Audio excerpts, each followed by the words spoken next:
Good afternoon.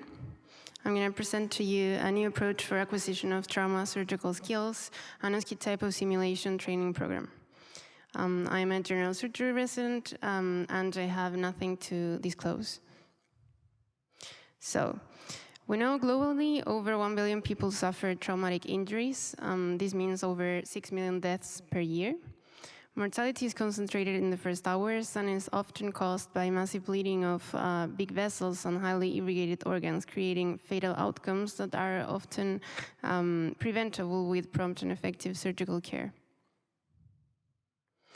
However, in small cities and low-income countries, young general surgeons with little to no experience in independent practice are often on call during non-business hours, which is when the highest number of accidents occur. However, it's been reported that these people don't feel confident enough to take on this task. In a study that was realized made in the U.S. in 2013, it was reported that up to 40% of general surgery residents do not feel confident enough for their independent practice, even though they spent 5 years at least training as residents. As we know, in the last couple of years, the COVID-19 pandemic has aggravated the situation to an unprecedented extent, as residents are being redistributed to roles that involve taking care of non-surgical patients. So, we know that simulation-based training has proven to be effective in a variety of settings, and we previously developed an OSCE type of evaluation program for surgical skills in trauma. So what we decided to do now was to implement this OSCE program as a training tool for residents and recently graduated surgeons. We previously tested this under the MESIC Validity framework. We measured pre- and post-training results with two grading scales. One is the OSATS, which is general grading scales that it's been widely used in a variety of settings, and we also developed a specific rating scale for each one of the stations. We also measured time to complete the procedure. For those of you who are not familiar with the OSAT scales,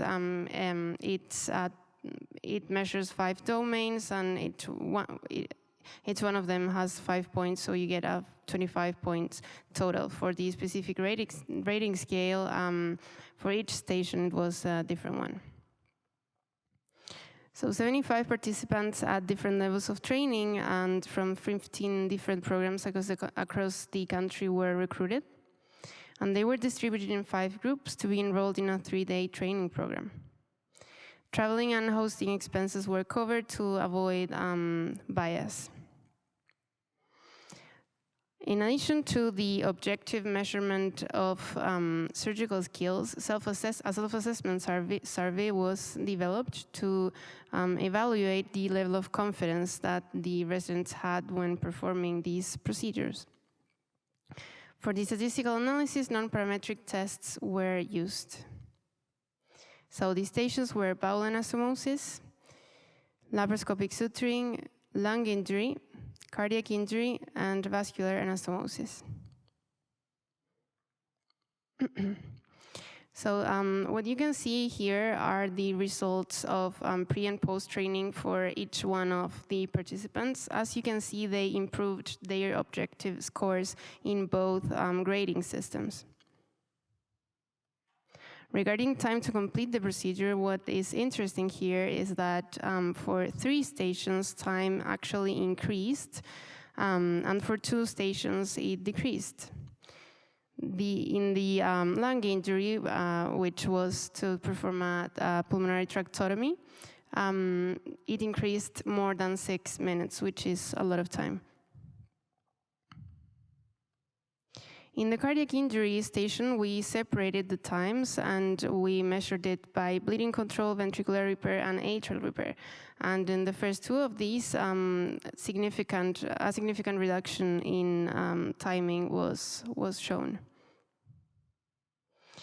Something interesting about this station is that at the pre-training results in the OSAT scales, the first-year residents got extremely low results.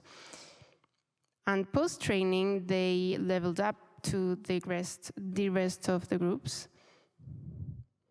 It's a big improvement. Regarding self-confidence and perception of skills, in the lung injury and vascular injury stations, participants improved their median scores and they reduced the dispersion among the groups.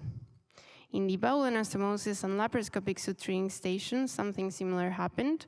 However, in the laparoscopic suturing station, it is interesting to realize that first-year residents have the wider dispersion rate. This could be explained by the fact that some of first-year residents do laparoscopic training before starting residency, so that could be a possible explanation for that. In the ventricular injury, first-year residents showed almost no dispersion, and this is interesting because most of them rated their confidence level as 1, only 2 as a 2 confidence level. So, yeah, it was the most critical station for the participants. All the groups improved their median scores, and they reduced the range, the dispersion.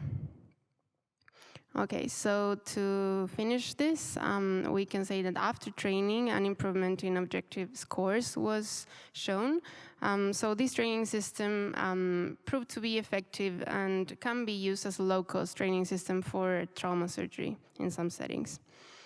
Time to complete the procedure improved in some of the stations, and in the other ones it was shorter. So this might indicate that participants actually learned how to perform the procedure in the bootcamp. So when they learned it, they took more time to finish it, and that's why the difference of timing.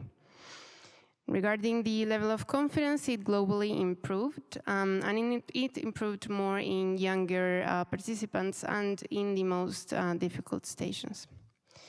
And something that we should consider is that maybe increasing young residents' exposure to trauma cases through simulation scenarios could improve skills and confidence of general surgeons when facing these difficult cases.